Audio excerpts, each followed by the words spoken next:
লা তাজআলু বুয়ুতাকুম কুবুরান, তোমরা তোমাদের ঘরগুলোকে কবর বানায়ো না, তোমরা তোমাদের ঘরগুলোকে কবর বানায়ো না। তো কবর, মানুষের ঘর আবার কবর হয় কিভাবে? প্রশ্ন হয় না? বিষ্ণু বলেন লা তাজআলু বুয়ুতাকুম কুবুরান, তোমরা তোমাদের ঘরগুলোকে কবর বানায়ো না। তো ঘর আবার কবর হয় কিভাবে? আমরা জানি কবর বলা হয় ওই জায়গাকে যেখানে মৃত মানুষ থাকে। যেখানে মৃত মানুষ থাকে সেটাকে কি বলে? কথা বলেন না। আপনি একটা ঘর বানালেন, ঘর বানায় সেখানে যদি 3-4টা লাশ রেখে দেন, মানুষ কি ওটাকে কয়েকদিন পরে ঘর বলবে না কবর বলবে? বলবে ওটা হলো একটা মাজার, ওটা হলো একটা কবর। কেন? ওটা তো ঘরের মতো দেখা যায়। ঘরের মতো হলে কি হবে? সেখানে তো কোনো জীবিত মানুষ থাকে না, সেখানে থাকে কারা? মৃত মানুষ। তাহলে বোঝা গেল যেখানে মৃত মানুষ থাকে সেটাকে যদিও দেখা যায় ঘরের মতো, মূলত সেটা কি? কবর। তো বিশ্বনবী বলতেছেন লা তাজআলু বুয়ুতাকুম কুবুরান, তোমরা তোমাদের ঘরগুলোকে কবর বানাও না। এখন প্রশ্ন হচ্ছে, ইয়া রাসূলুল্লাহ, মানুষের ঘর আবার কিভাবে কবর হয়? আমরা তো ঘরের মধ্যে জীবিত মানুষরা থাকি, আপনি বলতেছেন ঘরগুলোকে যেন কবর না বানাই। মানুষ তো কবর বানায় গোরস্থানে, ঘর আবার কিভাবে কবর হয়? আরেক হাদিসের মধ্যে বিষ্ণু বলেন, যেই ব্যক্তির অন্তরের মধ্যে জিকির থাকে ওই ব্যক্তির অন্তরটা হলো জিন্দা, আর যেই ব্যক্তির অন্তরের মধ্যে জিকির না থাকে ওই ব্যক্তির অন্তরটা হলো মুর্দা। যেই ব্যক্তির অন্তরের মধ্যে জিকির থাকে ওই ব্যক্তির অন্তর কি? জিন্দা, জীবিত, জীবিত। আর যেই ব্যক্তির অন্তরের মধ্যে আল্লাহর জিকির না থাকে ওই ব্যক্তির অন্তরটা কি? মুর্দা। আর মানুষের 3.5 হাত বডির মধ্যে সবচাইতে ইম্পর্টেন্ট, দামি এবং গুরুত্বপূর্ণ অঙ্গের নাম হচ্ছে কলব। মানুষের এই 3.5 হাত বডির মধ্যে সবচাইতে গুরুত্বপূর্ণ পার্টসের নাম কি? কলব। একজন মানুষের অন্তর যদি নষ্ট হয়ে যায়, একজন মানুষের অন্তর যদি খারাপ হয়ে যায়, মানুষের বাহ্যিক অবয়ব যত সুন্দর হোক, মানুষ তাকে বলে অমানুষ। কি বলেন? আমি যদি আপনার সাথে, আমার পরনে আছে সুন্দর জামা, আমার পকেট ভর্তি আছে টাকা, আমার বংশ ভালো, কিন্তু আমি যদি রাস্তাঘাটে একজন মুরব্বীর সাথে শুধু শুধু তার পায়ে পাড়া দিয়ে তার সাথে বেয়াদবির ঝগড়া করি, মানুষ আমাকে কি বলবে? অমানুষ বলবে না? কেন? কারণ আমার তো সব কিছু সুন্দর, আমি অমানুষ হলাম কিভাবে? কারণ আমার অন্তরের মধ্যে ওই মুরব্বীর প্রতি কোনো আজমত মোহাব্বত নাই, আমার অন্তরটা খারাপ হয়ে গেছে। এই জন্য আমার 3.5 হাত বডির সব কিছু ভালো থাকার পরও আমি হয়ে গেলাম কি? অমানুষ। আপনার চেহারাটা কালো, আপনার পরনে ভালো কোনো পোশাক নাই, পকেটে টাকা নাই, কিন্তু আপনার ব্যবহারটা সুন্দর, মানুষ বলবে একটা ভালো মানুষ। কারণ কি? আপনার অন্তরটা পরিষ্কার। বিশ্বনবী সাল্লাল্লাহু আলাইহি ওয়াসাল্লাম পড়ি, আউযু বিল্লাহি মিনাশ শাইতানির রাজীম, বিসমিল্লাহির রাহমানির রহিম, আলিফ লাম মিম, যালিকাল কিতাবু লা রাইবা ফীহি হুদাল লিল মুত্তাকিন। وقال النبي الصادق المصدوق صلى الله عليه وسلم اتق المحارم اتق المحارم تكن أعبد الناس। मदीने की हवा से जन्नत की बू आती है, खाके पाके मदीने में नूरे जन्नत चमकती है। बलगल उला बिकमालिही कशफत दुजा बिजमालिही। حسنت جميع خصاله صلوا عليه وآله। প্রত্যেকটা সূরার বিশেষ কিছু বৈশিষ্ট্য আল্লাহ রাব্বুল আলামিন রেখেছেন। সূরা ফাতিহার যেমন অনেক ফজিলত রয়েছে, ঠিক তেমনি সূরাতুল বাকারারও অনেক ফজিলত আছে। সূরা বাকারার কি ফজিলত? রাসূল করিম সাল্লাল্লাহু আলাইহি সাল্লাম বলেন, সূরাতুল বাকারার ফজিলতের মধ্যে একটি হচ্ছে, আল্লাহ রাসূল বলেন, ইন্না লিকুল্লি শাইইন সানামুন ওয়া সানামুল কুরআনি সূরাতুল বাকারা। প্রত্যেকটা জিনিসের একটা চূড়া আছে, শীর্ষ স্থান আছে। আর কোরআনে কারিমের চূড়া এবং শীর্ষ স্থান হলো সূরাতুল বাকারা। কোরআনে কারিমের সবচাইতে বড় সূরার নাম কি? সূরাতুল বাকারা। তো এই সূরা হলো কোরআনে কারিমের সর্বোচ্চ চূড়ার সূরা হলো সূরাতুল বাকারা।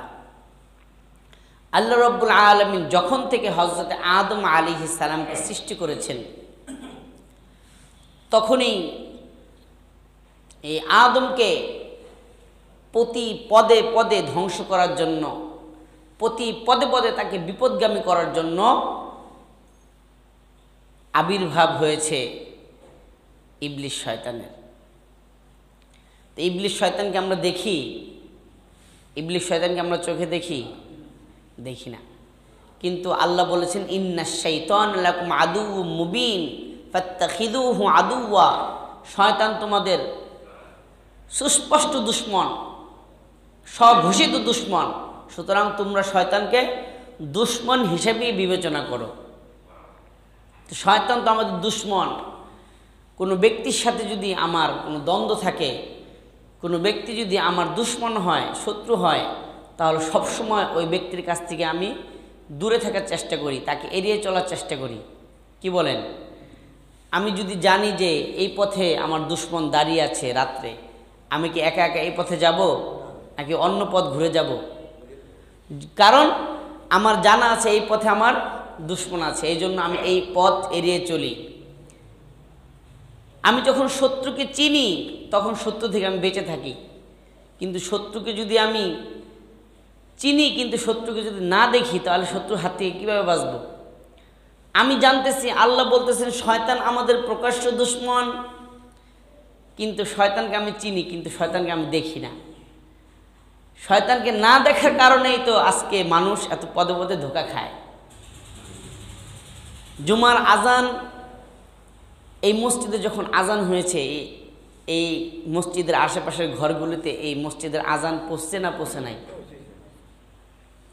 তা আপনারা এই যে অল্প কিছু মানুষ মসজিদে এসেছেন, কিন্তু আপনারা ছাড়াও আরও অনেক মানুষের কানে এই আজানের ধ্বনি গেছে, কিন্তু তারা মসজিদে আসলো না, আসতে পারতেছে না। কেন? শয়তান তাদেরকে একটা ট্যাবলেট দিয়েছে, বলতে জুমার নামাজ হতে এখনও আধা ঘন্টা সময় বাকি, এত আগে মসজিদে যা কী করবা? বসো, একটু চা খাও, দোস্তের লোক গল্প গুজব করো, বাড়ির অনেক কাজ আছে, কাজগুলা করো, তারপর আস্তে আস্তে ধীরে সুস্থে মসজিদে যাও। কোনো রকম জুমার নামাজ ধরতে পারলেই হলো। এই যে মানুষগুলা যে শয়তানের ধোঁকার মধ্যে পড়ে গেল, শয়তান যদি সশরীরে একজন মানুষের রূপ ধারণ করে ওই মুসল্লির সামনে এসে দাঁড়িয়ে যেত আজানের পরে, বলতো কি, দেখছো আজান হচ্ছে, আমি হলাম শয়তান, আমি কিন্তু তোমাকে এখন মসজিদে যেতে দেব না। বলেন কোনো ইমানদার কি শয়তানের কথা মানতো? মানত না। কারণ ইমানদার শয়তানকে দেখার সাথে সাথে তার অন্তরের মধ্যে ইমানের আগুন জ্বলে উঠতো। সে বলতো, তুমি আমাকে মসজিদে দেরি করে যেতে বলতেছো, আমি আরও আধা ঘন্টা আগে মসজিদে যাব। কিন্তু মানুষ ধোঁকায় পড়ে কেন? যেহেতু শয়তানকে সে দেখে না, সে মনে করে যে এই যে আমার মনের মধ্যে যে জল্পনা কল্পনা হচ্ছে, এটা আমার ব্যক্তিগত রায়, এটা আমার ব্যক্তিগত ইচ্ছা। মূলত এটা ব্যক্তিগত ইচ্ছা না, এই অন্তরের মধ্যে খারাপ কাজের ইচ্ছা জাগ্রত হওয়া, এটা কার পক্ষ থেকে হয়? শয়তানের পক্ষ থেকে। এই জন্য আল্লাহ রাব্বুল আলামিন বলেন, আল্লাযী ইউওয়াসউইসু ফি সুদুরিন নাস, শয়তান, ওই শয়তান থেকে তোমরা, আমি আল্লাহর কাছে আশ্রয় চাও, যে মানুষের অন্তরের অন্তঃস্থলে গিয়ে মানুষকে ধোঁকা দেয়। তা আমাদের অন্তরের মধ্যে সবসময় যে খারাপের একটা ইচ্ছা জাগ্রত হয়, এই ইচ্ছা জাগ্রত করে কে? শয়তান। এখন কথা হচ্ছে যে আমরা তো শয়তানকে দেখি না, তো শয়তান থেকে আমরা বাঁচবো কিভাবে? বললাম যে আপনি যেই দুশ্মনকে দেখেন, আপনি তো সেই দুশ্মনের হাত থেকে রক্ষা পাওয়ার জন্য চেষ্টা করেন। আপনি দেখতেছেন আপনার সামনে দুশ্মন আপনাকে আঘাত করার জন্য হাতে একটা তরবারি নিয়ে, একটা ছুরি নিয়ে, একটা লাঠি নিয়ে দাঁড়িয়ে আছে। তা আপনি কি করবেন? তার কাছ থেকে এড়িয়ে যাবেন। সে যেই পথে দাঁড়িয়ে আছে আপনি অন্য পথ দিয়ে ঘুরে যাবেন। কিন্তু শয়তান তো আপনার সামনে দাঁড়িয়ে আছে আপনাকে ধোঁকা দেওয়ার জন্য। আপনি শয়তানকে দেখতে পাচ্ছেন না, এই জন্য তার কাছ থেকে বাঁচছেন না। আপনি সরাসরি শয়তানের কাছে যে সাক্ষাৎ করছেন, আর শয়তান আপনার অন্তরের মধ্যে তার কুমন্ত্রণা সবল মেরে দিচ্ছে, আপনি হকের পথ থেকে দূরে সরে যাচ্ছেন। এখন তো এই দুশ্মনকে আমরা দেখি না, তার কাছ থেকে বাঁচার উপায় কি? আল্লাহ রাব্বুল আলামিন পাখি সৃষ্টি করেছেন। পাখি শুধু সৃষ্টি করেই ক্ষান্ত হন নাই, পাখিকে উড়ার জন্য দুইটা ডানা দিয়েছেন না দেয় নাই? আল্লাহ রাব্বুল আলামিন মাছ সৃষ্টি করেছেন, শুধু মাছ সৃষ্টি করে ক্ষান্ত হয় নাই, মাছকে আল্লাহ তাআলা পানির মধ্যে সাঁতারও শিক্ষা দিয়েছেন। সুতরাং শয়তান আল্লাহ সৃষ্টি করেছেন আদম সন্তানকে ধোঁকা দেওয়ার জন্য, কিন্তু শয়তানকে তো মানুষ দেখে না। এই ধোঁকা থেকে বাঁচার জন্য আমার আল্লাহ একটা পথ বলে দিয়েছেন। শয়তানকে আমরা দেখি না, এই জন্য আমরা বাঁচতে পারবো না। কিন্তু যেই আল্লাহ শয়তানকে দেখে, সেই আল্লাহ যদি চায়, সেই আল্লাহ আমাদেরকে শয়তানের হাত থেকে বাঁচাতে পারেন না? পারেন না? তাহলে নিয়ম হচ্ছে, আমি যেই দুশ্মনকে দেখি না তার কাছ থেকে তো আমি বাঁচতে পারবো না। যে আমার দুশ্মনকে দেখে তার কাছে আমার আশ্রয় চাইতে হবে, তাহলে সে আমার দুশ্মন হাত থেকে আমাকে রক্ষা করবে। তো শয়তান যেহেতু আমরা দেখি না, শয়তানের হাত থেকে আমরা কিভাবে বাঁচবো? কিন্তু শয়তানকে আমার আল্লাহ দেখেন না? দেখেন না। এই জন্য আল্লাহর কাছে আশ্রয় চাইতে হবে। শয়তানের হাত থেকে বাঁচতে হলে কার কাছে আশ্রয় চাইতে হবে? আল্লাহর কাছ থেকে আশ্রয় চাইতে হবে। মুহতারাম হাজিরিন, রাসূল করিম সাল্লাল্লাহু আলাইহি ওয়াসাল্লাম বলেন, যেই ব্যক্তি সূরাতুল ফাতিহা, যেই ব্যক্তি সূরাতুল বাকারা তেলাওয়াত করে, যেই ব্যক্তি সূরাতুল বাকারা তেলাওয়াত করে, যেই ঘরের মধ্য থেকে শয়তান সূরাতুল বাকারার তেলাওয়াত আওয়াজ শুনতে পায়, ওই ঘর থেকে শয়তান এত দূরে, এত দূরে, এত জোরে পলায়ন করে। বিশ্বনবী বলে, এত স্পিডে সে ওই ঘর থেকে দৌড় দেয়, তার পিছন থেকে বায়ু ত্যাগ হতে শুরু করে। শয়তান যখন সূরাতুল বাকারার আওয়াজ শুনতে পায় যে ওই ঘরের মধ্যে সূরাতুল বাকারা তেলাওয়াত হচ্ছে, শয়তান এত জোরে, বিষ্ণু বলেন, ইয়াফিরু শাইতানু মিন বাইতিল্লাযী ইয়াসমাউ সূরাতাল বাকারা, ওই ঘর থেকে শয়তান এত জোরে পলায়ন করে, লাহু যুরাতুন, তার পিছন দিক থেকে হাওয়া ছুটতে শুরু করে। সুবহানাল্লাহ। তাহলে এই শয়তান থেকে আমরা বাঁচার একটা হাতিয়ার পেলাম না? পেলাম না? আপনি তো শয়তানকে দেখেন না, তো শয়তান আমাকে যে কোনো সাইড থেকে, পাশ থেকে আমাকে আক্রমণ করতে পারে। এই শয়তানকে যদি আমি আমার থেকে দূর করতে চাই, আল্লাহ রাব্বুল আলামিন আমাদেরকে একটা হাতিয়ার দিলেন। সেই হাতিয়ারের নাম কি? সূরাতুল বাকারা। আপনার ঘরে যদি নিয়মিত সূরাতুল বাকারা তেলাওয়াত হয়, বিশ্বনবীর হাদিস সাক্ষী, আপনার ঘরের মধ্যে শয়তান থাকতে পারবে না। আমরা আগে বলেছি, কেউ যদি বিসমিল্লাহ পড়ে ঘরে ঢুকে, তাহলে ওই ঘরে আর শয়তান প্রবেশ করতে পারে না। এখন আপনি ঢোকার আগে আপনি বিসমিল্লাহ না বলে ঘরে ঢুকেছেন, এখন তো শয়তান আপনার ঘরে ঢুকে গেছে। এখন শয়তানকে বের করতে হবে না? কথা বুঝেন নাই? আমি ভুলে বিসমিল্লাহ ছাড়া ঘরে ঢুকে গেছি, এখন শয়তান, মিস্টার শয়তান তো আমার সাথে সাথে ঘরে ঢুকে গেছে।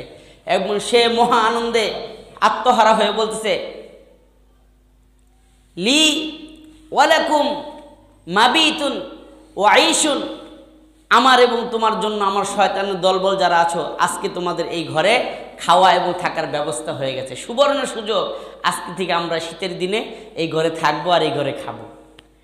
এখন যে শয়তান আপনার ঘরে যে বাসা বানিয়ে নিছে, এই শয়তানকে বের করতে হবে না? কথা বলে না? শয়তান তো আমার ঘরে, আমি বিসমিল্লাহ ছাড়া সবসময় ঘরের মধ্যে ঢুকি, শয়তান তো আমার ঘরে তার জায়গা পেয়ে নিয়েছে। এখন এই শীতের কনকনে শীতের মধ্যে সে কোথায় থাকবে? সে আমার বাড়িতে আশ্রয় নেয়, আর আমার সাথে খানার মধ্যে শরিক হয়ে আমার কষ্ট অর্জিত খাবার সে খেয়ে খেয়ে মোটা তাজা হচ্ছে। এখন আমার ঘর থেকে শয়তানকে বের করতে হবে কি না? বিশ্বনবী বলেন যে আগে যারা ভুল করেছো, বিসমিল্লাহ ছাড়া ঘরের মধ্যে প্রবেশ করো বারবার, শয়তান তোমার ঘরে আশ্রয় নিয়েছে। এখন শয়তানকে তোমার ঘর থেকে তাড়ানোর জন্য আল্লাহ রাব্বুল আলামিন সূরাতুল ফাতিহার পরবর্তী সূরা তোমাদেরকে দান করছেন, সূরাতুল বাকারা।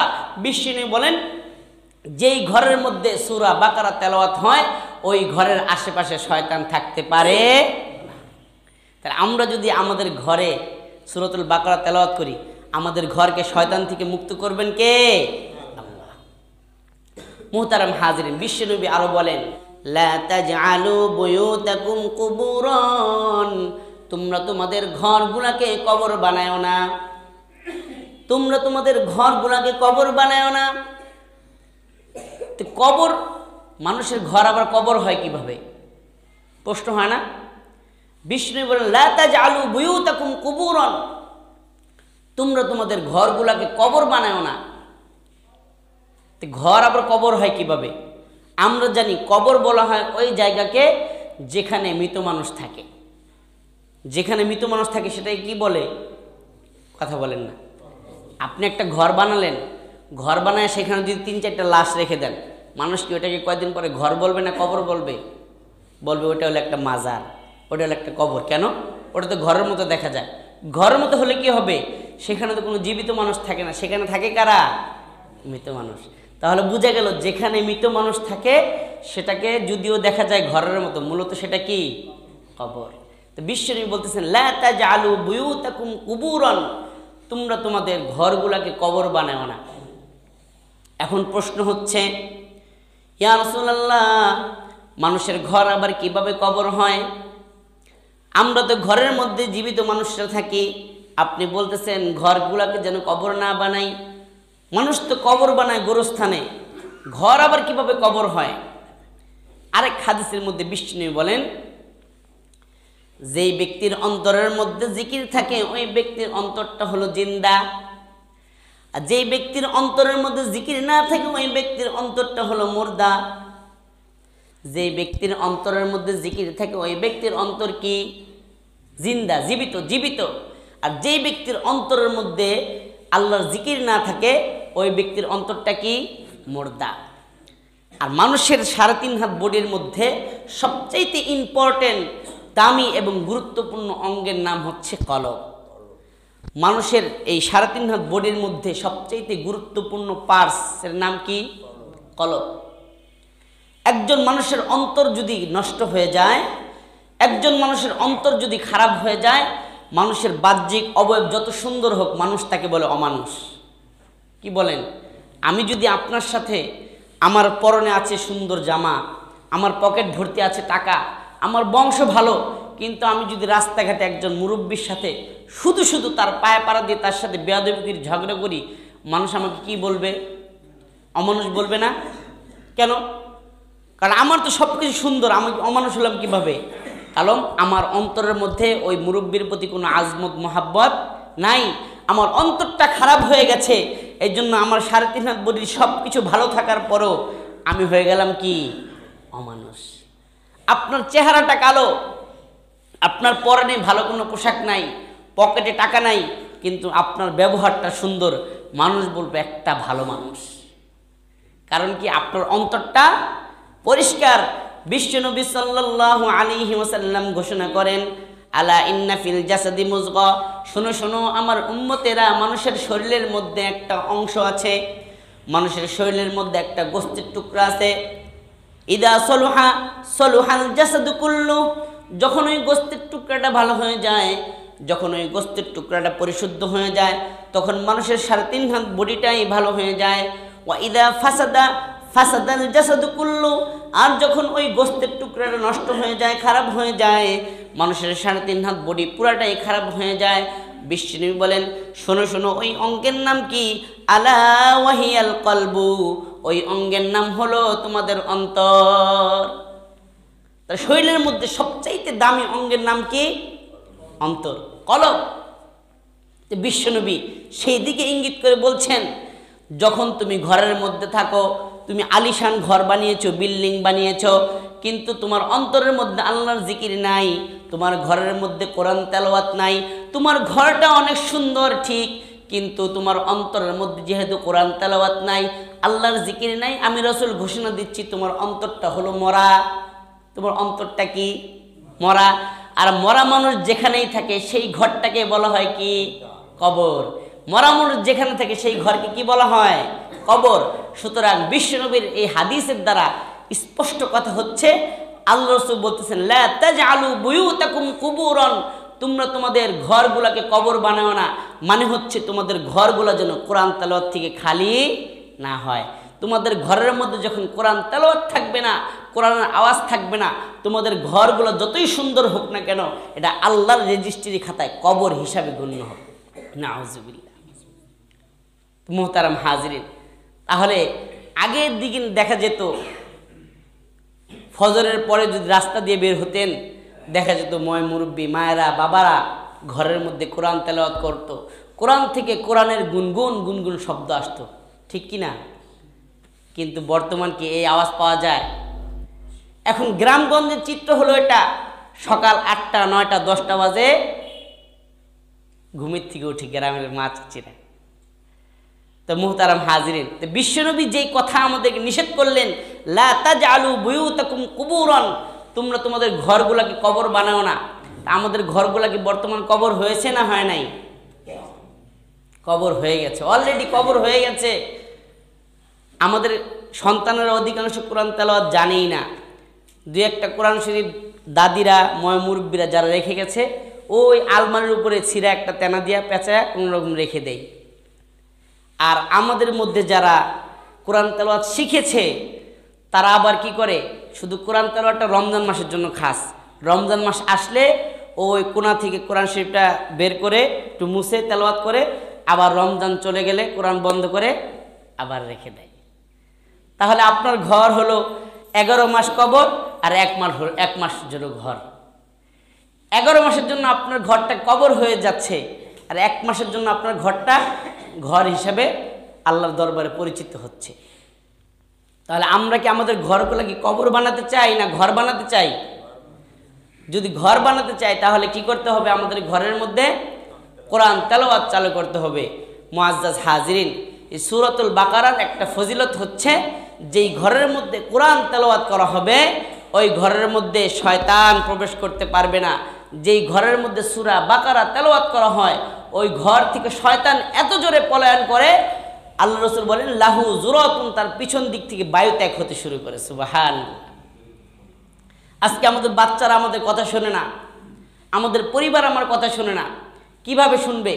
আমার ঘরের মধ্যে আমি শয়তানকে বসবাসের জায়গা করে দিয়েছি, আমার ঘরের মধ্যে শয়তান আখড়া গেড়ে নিয়েছে। এই জন্য আমার ঘর থেকে যদি শয়তানকে বের করতে চাই, আমাদের ঘরের মধ্যে কিসের তেলাওয়াত চালু করতে হবে? সূরাতুল বাকারা তেলাওয়াত চালু করতে হবে।